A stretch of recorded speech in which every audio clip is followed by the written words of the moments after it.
Dans cette vidéo, on va parler de la mise à jour de Invoke AI qui passe en version 2.3.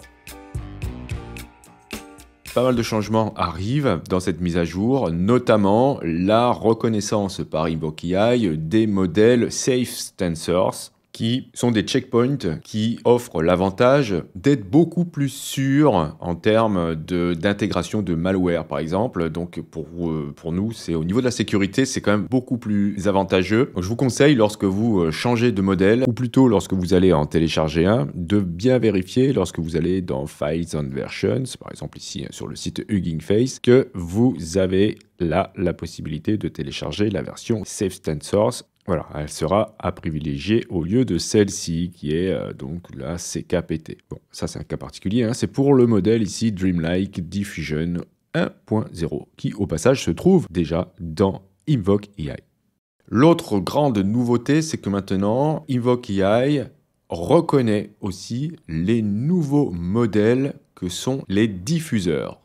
Les diffuseurs seront bientôt la nouvelle norme des modèles et ils ont l'avantage, mais c'est pas le seul, d'être beaucoup plus rapides à charger. L'autre chose hyper intéressante aussi, c'est que Invoke AI supporte maintenant Xformers. Xformers est très utile pour ceux qui ont une petite carte vidéo Nvidia car ça va moins consommer de mémoire vive et ça va grandement aussi accélérer les calculs de rendu. Les deux autres choses qu'on va pouvoir faire avec la nouvelle version, c'est du modèle merging, c'est-à-dire qu'on va pouvoir mixer des modèles entre eux. Et on va pouvoir aussi faire du training afin de générer des embeddings. Je vais mettre ça de côté pour l'instant, car c'est pas encore finalisé. C'est vraiment une toute première approche disponible dans Invoke AI. On en parlera lorsque ce sera vraiment finalisé et disponible dans l'interface, parce que là, on peut le faire, mais c'est à partir d'une ligne de commande. C'est pas encore très simple. Alors, voyons voir comment on peut l'installer, déjà. Vous avez ici, je vous mettrai bien sûr le lien dans la description, un fichier que vous allez télécharger, un .zip. Vous allez bien sûr le décompresser. Une fois qu'il est décompressé, vous allez lancer, si vous êtes sur PC, le fichier install.bat ou bien le fichier install.ch si vous êtes sur Linux ou sur Mac. Indiquez l'endroit où vous souhaitez l'installer.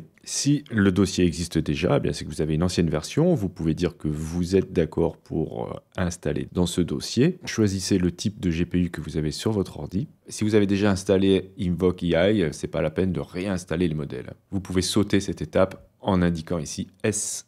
Une fois que tout est installé, vous allez cliquer sur invoke.bat et là, vous avez plus de possibilités qu'avec la version 2.5. Vous pouvez lancer la ligne de commande, vous pouvez lancer l'interface. En 3, vous avez la possibilité de faire de l'entraînement pour un embeddings. En 4, faire de la fusion de modèles et vous avez d'autres petites choses pour les personnes un peu plus avancées. Donc ici, moi, je vais choisir 2, bien sûr, pour lancer l'interface. Bien sûr, comme à l'accoutumée, vous allez récupérer l'adresse que vous devez coller dans votre navigateur. Et nous voici à nouveau dans Invoke AI. Alors, si vous avez vu la dernière version, lorsque vous cliquez là, vous avez le gestionnaire de modèles qui nous permet de gérer nos modèles, mais aussi de les configurer. Ces modèles peuvent être tous dans un même dossier que l'on peut partager par exemple avec Automatic 1111. C'est ce que je fais. Les modèles que j'ai là sont en partie ceux que j'utilise avec Automatic 1111. Comme ça, je n'ai pas à les dupliquer. Si vous cliquez ici sur point de contrôle, vous aurez uniquement les checkpoints qui vont s'afficher. Vous avez ici les diffuseurs. Donc là, actuellement, je n'en ai pas. Alors, comment faire pour convertir, par exemple, un modèle que vous utilisez régulièrement en tant que diffuseur? Eh bien, vous allez repérer le nom du modèle. On va le faire avec la version Stable Diffusion 1.5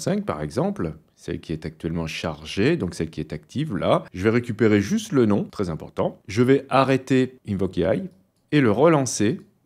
Et cette fois-ci, je vais taper 1 pour lancer la ligne de commande. Et si vous regardez un peu la doc, on vous donne 2-3 recommandations pour faire des conversions. Vous pouvez utiliser cette commande, taper Optimize, suivi du nom du modèle. Donc c'est ce que je vais faire avec le nom du modèle et j'appuie sur Entrée. Alors on me demande si je veux utiliser la VAE indiquée ici. Ça c'est intéressant que si vous utilisez des modèles qui ont une VAE spécifique. Ici c'est pas le cas donc je vais mettre non. Et on me dit que ça va prendre entre 30 et 60 secondes. C'est hyper rapide au final. Une fois que c'est fait, on me demande si je veux le charger. Je vais dire oui. On me demande si je veux effacer la version checkpoint. Là je vais dire non. Et maintenant je peux fermer la ligne de commande et relancer Invoke AI avec le choix 2 pour l'avoir bien sûr dans l'interface. Ensuite, je peux retourner dans l'interface. Et là, je vais aller voir dans le gestionnaire de modèles, dans Diffuseur, voilà, que maintenant, c'est bien la version Stable Diffusion 1.5, mais en tant que diffuseur qui est actif. Pour vous montrer à quel point c'est rapide de les charger, j'en ai converti d'autres ici. Je vais lancer la version 2.1. Voilà, le modèle s'est chargé en moins de 12 secondes. Autre chose intéressante, vous avez là la possibilité maintenant de taper des prompts négatifs. Donc vous avez une fenêtre dédiée à cela. Si vous souhaitez continuer à utiliser les prompts négatifs dans la même fenêtre, il faudra penser à les mettre dans les crochets. Donc si vous travaillez des images que vous avez déjà utilisées, eh bien il n'y aura pas de souci. InvokeAI continuera à reconnaître votre prompt. Si vous avez vu ma vidéo sur comment structurer correctement un prompt, eh bien sachez que dans InvokeAI, pour donner de l'importance à des termes, il faut les mettre entre parenthèses suivies de plus, et pour au contraire les rendre moins importants, il faut les mettre entre parenthèses suivies de moins, c'est indiqué ici. Donc voilà grosso modo les grandes innovations de InvokeAI. Je ne vous montrerai pas dans cette vidéo comment créer des embeddings, ni comment faire du mix de modèles, parce que ça ne se fait pas dans l'interface, il faut passer par une ligne de commande, c'est un petit peu pénible, c'est beaucoup plus pénible que par exemple dans Automatic 1111. Donc c'est tout récent, bientôt ce sera intégré d'une manière plus conviviale. Je vous remercie d'avoir suivi cette vidéo. Si vous avez des questions, vous pouvez essayer de les poser dans les commentaires. Si vous avez aimé, vous pouvez cliquer sur j'aime, c'est hyper important. Et si vous souhaitez vous abonner, vous pouvez cliquer sur abonnez-vous. N'oubliez pas la petite clochette pour être averti des prochains cours, des prochains tutos. Et justement, on se dit à la prochaine pour un autre tuto.